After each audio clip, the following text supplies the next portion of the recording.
సాయిరామండి. శ్రీదేవి భాగవతము 17వ రోజు పారాయణము. మనం ఈమెకి నమస్కరిస్తూ ఈమె ప్రక్కనే నిలబడదాం. సాష్టాంగ నమస్కారం చేద్దాం. ఆమె పాదాల చెంతకు చేరి స్తోత్రాలు చేద్దాం. ఒకవేళ ద్వారపాలకులు లోనికి వెళ్లకుండా అడ్డగిస్తే ద్వారం దగ్గర నిలబడి స్తుతిద్దాం అన్నాడు విష్ణువు శివబ్రహ్మలతో.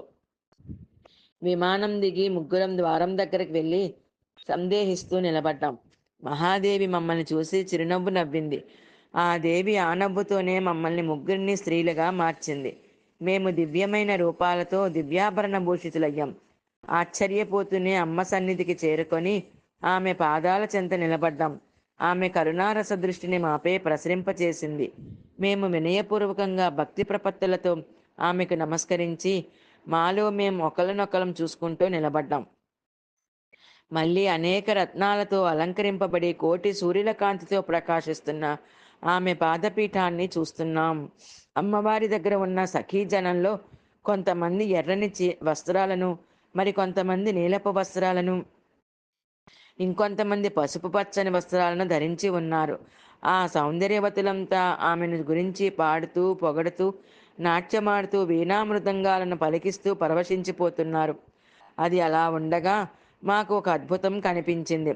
దేవి పాదపీఠాన్ని చూస్తున్న మా చూపులు అమ్మవారి పాదపద్మాల మీదకి వెళ్ళాయి. ఆమె కాలి బొటనవేలి గోరు అద్దంలాగా కనిపించింది మాకు. అందులో మాకు నఖదర్పణ మధ్యే వైదేవ్యాచరణ పంకజే బ్రహ్మాండమఖిలం సర్వం తత్ర స్థావర జంగమం. ఆ జగన్మాత కాలి గోరు అనే ఆ అద్దంలో మేము మమ్మల్ని ముగ్గురిని, అష్టదిక్పాలకులని, సూర్య చంద్రులని, నదులని, పర్వతాలని, గంధర్వులను, అప్సరసలను, అష్టవసువులను, సిద్ధులను, సాధ్యులను, పితృదేవతలను, కింపురుషులను, యక్ష రాక్షసులను, ఆదిశేషుడిని, మా ముగ్గురి లోకాలను ఒకటేమిటి స్థావర జంగమాత్మకమైన బ్రహ్మాండమంతటినీ చూశాం. ఆమెను విశ్వమాతగా గుర్తించి చూస్తుండగానే 100 సంవత్సరాలు గడిచిపోయినాయి. మా రూపాలు మమ్మల్ని మోహింపచేసేటట్లుగా ఉన్నాయి. అక్కడ చాలా సంతోషంగా కాలం గడుపుతున్నాం. ఒకనాడు స్త్రీరూప శ్రీహరి ఆ భువనేశ్వరిని ఈ విధంగా స్తోత్రం చేశాడు. స్త్రీ రూపములో విష్ణువు చేసిన దేవి స్తుతి. నమో దేవ్యే ప్రకృత్యై చ విధాత్యై సతతం నమః. కళ్యాణ్యై కామదాయై చ వృద్ధిసిద్ధ్యై నమో నమః. సచ్చిదానందరూపిణ్యే సంసారారణయే నమః. పంచకృత్య విధాత్రైతే భువనేశ్యై నమో నమః. సర్వాధిష్టానరూపాయై కోటస్థాయై నమో నమః. అర్ధమాత్రార్ధభూతాయై హృల్లేఖాయై నమో నమః.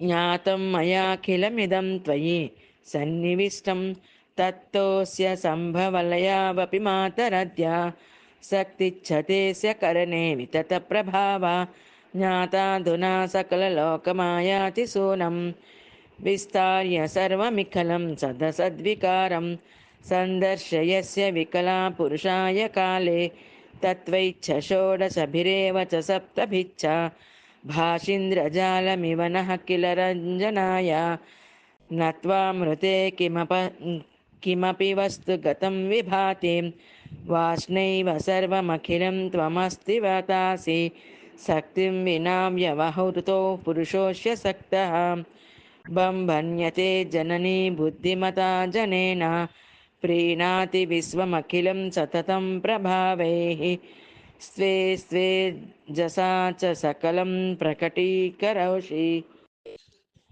అస్యేవ దేవి తరసా కిల కల్పకాలే కో వేద దేవి చరితం తవ వైభవస్య త్రాతా వయం జనని తే మధుకైటభాభ్యాం లోకాన్ చ తే సవితతాః ఖలు దర్శితా వయం నేతా సుఖస్య భవనే పరమాంచ కోటిం యద్దర్శనం తవ భవాని మహాప్రభావత్ నాహం భవో న చ విరించి వివేద మాతః కోన్యో హి వేత్తి చరితం తవ దుర్విభావం కాని హసంతి భువనాని మహాప్రభావే హస్మిన్ భవాని చరితే రచనా కలాపే. దేవికి, ప్రకృతి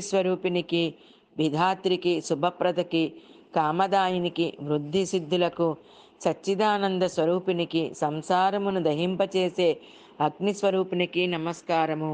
సృష్టి స్థితి లయ తిరోధాన అనుగ్రహములనే 5 పనులను చేయునట్టి మహాదేవికి, బ్రహ్మానికి కదలిక కలిగిన కదలిక లేని అన్నిటియందు కదలకుండా ఉండి వాటిని నడిపిస్తూ అన్నిటికీ అధిష్టానంగా ఉన్న నీకు అభినందనం.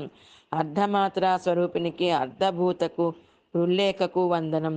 సమస్త ప్రపంచము నీలోనే నిండి ఉంటుంది. నీ నుంచే బయటికి వచ్చి మళ్ళీ నీలోనే ఐక్యమవుతుందని, నువ్వు సర్వశక్తిమంతురాలివని, నీ శక్తి సామర్థ్యాలు అనంతాలని, సమస్త లోకాల్లోనూ నువ్వే నిండి ఉన్నావని ఇప్పుడే తెలుసుకున్నాను. సమస్త ప్రపంచాన్ని నువ్వే సృష్టించి పరమపురుషుడికి చూపిస్తుంటావు. ఇంద్రజాలికురాలిలాగా 23 తత్వాలతో ప్రకాశిస్తుంటావు. నువ్వు లేకపోతే ఏ ప్రాణి కదలలేదు. నీ ప్రభావాలతో ప్రపంచాన్ని సంతృప్తిపరుస్తావు. నీ తేజస్సులతో ఈ ప్రపంచాన్ని ప్రకటిస్తావు. నువ్వు లేనిదే పరమపురుషుడు కూడా అసమర్థుడవుతాడు. కల్పాంతంలో నీ చరిత్రను, నీ వైభవాన్ని తెలిసినవాడు ఒక్కడు కూడా లేడు. మధుకైటపుల బారి నుండి మమ్మల్ని రక్షించావు. పరమసుఖప్రదమైన నీ దర్శన భాగ్యాన్ని కలిగించి పరమానందానుభవాన్ని మాకు ప్రసాదించావు. నీ అనుగ్రహానికి పాత్రలను చేశావు మమ్మల్ని. నీ ప్రభావం వల్ల సృష్టించబడ్డ భువనాలెన్నో. నీ చరిత్ర ఎంతటిదో నాకే కాదు, ఈ బ్రహ్మరుద్రులకి కూడా సాధ్యం కానప్పుడు ఇక ఇతరుల సంగతి వేరే చెప్పే పనే లేదు. దివ్యమైన నీ రూపాన్ని నా హృదయంలోనూ, నీ నామాన్ని నా నాలికపైన శాశ్వతంగా ఉండేటట్లుగాను, నీ పాదపద్మాలను నిత్యం దర్శించే భాగ్యాన్ని ప్రసాదించు తల్లి. నన్ను నీ సేవకుడిగా భావించు. నువ్వు నాకు అధికారినివైనా మనిద్దరిది తల్లి బిడ్డల అనుబంధమే. ఆ బంధాన్ని కలకాలం అలాగే స్థిరంగా ఉండని. ఈ సృష్టిలో నీకు తెలియనిదేదీ లేదు. రసజ్ఞురాలినైనా నీకు నేను ఏమన్నీ విన్నవించుకోను. నీకు ఏది అనుగ్రహిస్తే బాగుంటుందనిపిస్తుందో, నాకేది తగినదో, దేనికి అర్హత ఉన్నదో దానినే అనుగ్రహించు తల్లి. నీ కోరిక ప్రకారమే మేము సృష్టి స్థితి లయలను నిర్వహించగలుగుతున్నామని చెప్పడంలో ఏమాత్రం సందేహం లేదు. ఈ ప్రపంచానికంతటికీ ఆధార శక్తివి నువ్వే. నిత్యవు సనాతనవు నువ్వే. నిన్ను నీ ప్రక్కనున్న మహాపురుషుడిని చూశాక సాత్విక ప్రవృత్తి సహకారంతో తామసిక ప్రవృత్తి నశించింది. బుద్ధిమంతులలో బుద్ధివి, శక్తిమంతులలో శక్తివి, కీర్తిమంతులలో కీర్తివి, కాంతిమంతులలో కాంతివి నువ్వే. నువ్వే గాయత్రివి. సాయిరామండి. 17వ రోజు పారాయణం సంపూర్ణం.